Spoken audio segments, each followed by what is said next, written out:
Hello guys! Welcome back sa ating channel.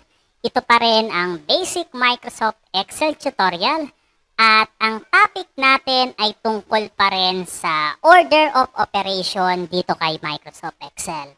So last video, kinuha natin kung paano nagko-compute si Microsoft Excel gamit yung MDAS at yung PEMDAS. So meron tayong simpleng problem dito. Isa siyang payslip. Okay guys, disclaimer lang, hindi tayo expert sa payslip. Okay, ginawa lang natin itong sample natin para lang ma-practice yung formula. Okay, so si Victor pa rin ito. Ayan pa rin si Victor. At meron na ditong basic pay at deduction. Ang goal natin, makuha yung gross pay at yung net income ni Victor. Okay? So, yung ilan sa mga nakalagay dyan ay eme-eme ko lang po. Tulad nitong mga deduction natin, pati yung rate per day, yung number of days, kung ilang araw siya pumasok, pati yung overtime, number of overtime, pati yung allowance, no? So, now, yung rate per day pa rin ni Victor ay 586 pesos. Yung number of days na pinasok niya ay 6 days. Okay? So, kuhanin natin yung basic pay ni Victor. Equals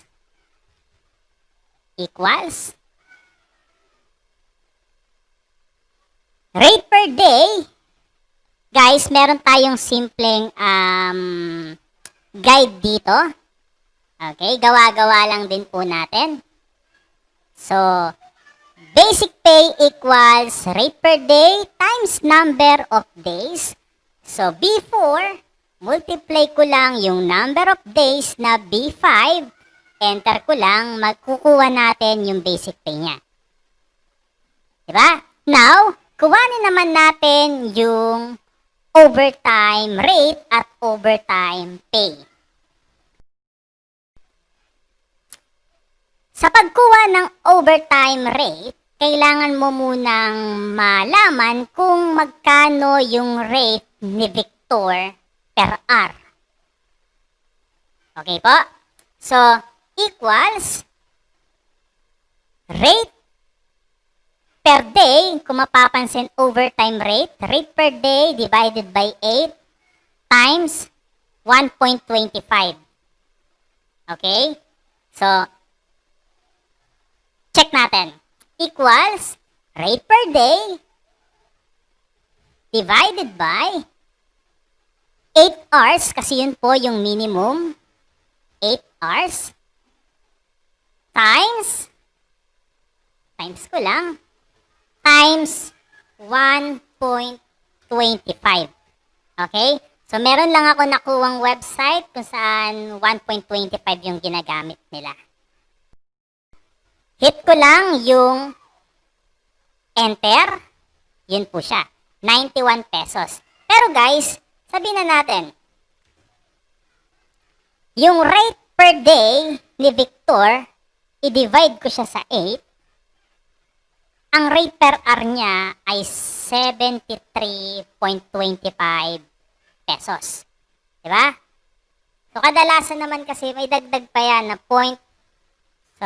i-multiply pa natin yan. Dinadagdagan pa natin yan ng 1.25%. So, add ko lang. Dagdag natin dito sa formula times 1.25. Ayan. Kadalasan meron dagdag para ganahan naman mag-overtime. Overtime pay. So, sa pagkuha ng overtime pay, number of OT times overtime rate equals number of overtime multiply by overtime rate. Enter ko lang. So, meron siyang 2,197.50 para sa overtime pay niya. Diba? So, try natin kuhanin yung gross pay.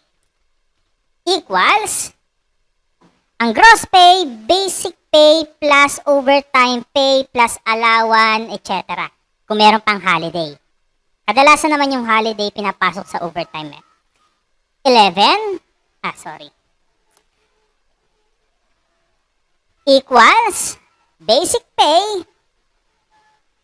plus overtime pay plus allowance. Or kung merong holiday, idagdag na rin natin. Ayan, holiday plus allowance. So kung sakaling magkakaroon ng amount doon sa holiday, ma-update yung ating gross pay. Enter ko lang. Ganyan yung gross pay niya. O, iyan yung gross pay niya. Di po ba?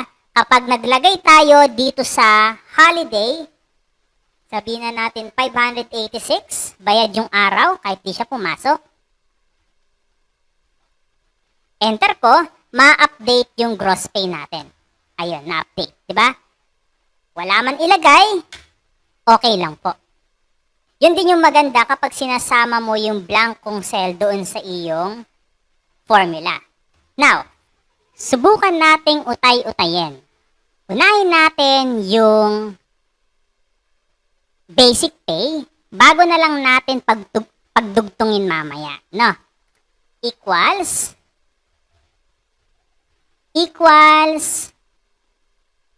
rate per day, ayan siya, times number of days, enter ko lang, makukuha natin yung 3,516.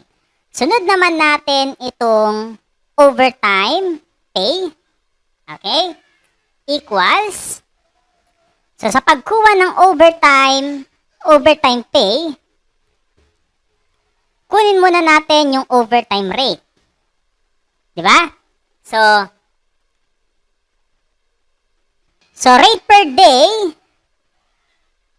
divided by 8 times 1.25. Diba? So yan po yun. Enter ko lang. Makukuha ko yung 91. Para naman sa overtime pay, lagyan ko na ito agad ng parenthesis. Ayan. Open parenthesis. Close parenthesis. Times overtime or number of overtime. Enter ko lang. Makukuha ko yung same result doon sa overtime pay. Di po ba? Subukan natin ilagay dito sa gross natin. Sabihin na natin ito ay gross din. Dugtong lang natin guys. Equals. Kopyahin ko lang yung formula na in-enter ko dito kanina. Equals. Open parenthesis. Rate per day times number of days, close parenthesis, ayan, plus, ipa-plus ko po yung overtime pay. So, sa pagkuha ng overtime pay, i-open parenthesis natin. So, kunin muna natin yung overtime rate niya. Number of days, ito lang siya, number of days, divided by 8 times 1.25. Yun po yun, di ba? Close parenthesis. Kailangan natin i-multiply doon sa number of overtime. So guys, malilito na si Excel niyan. I-parenthesis ko pa. Ayan. Para hiwalay na mako-compute niya yung overtime pay at yung basic pay plus holiday plus allowance. So guys, kapag in-enter natin ito, tignan natin kung merong mali, no? enter natin, kailangan makuha natin yung same result tulad dito sa gross pay natin. Enter. So, yun po siya. Di po ba? Kung gusto mo pang mag-add ng close parenthesis at open parenthesis dito, wala namang kaso. As long as guys, alam mo kung paano natin ginagamit yung parenthesis. Okay? So, yan. Uunahin niyang i-compute yung basic pay. Sunod, yung nasa loob muna. I-compute niya yan. Yung overtime rate. Imu-multiply dun sa number of overtime. Kapag natapos na yung parenthesis na yon, mawawala na. Bago na ipa-plus, yung product dito, pati yung result dito, doon sa allowance and holiday. Enter ko lang. Mag-update man tayo dito. For example, pumasok siya ng linggo, 7. Mag-update din po yung gross, pati yung basic pay. Okay?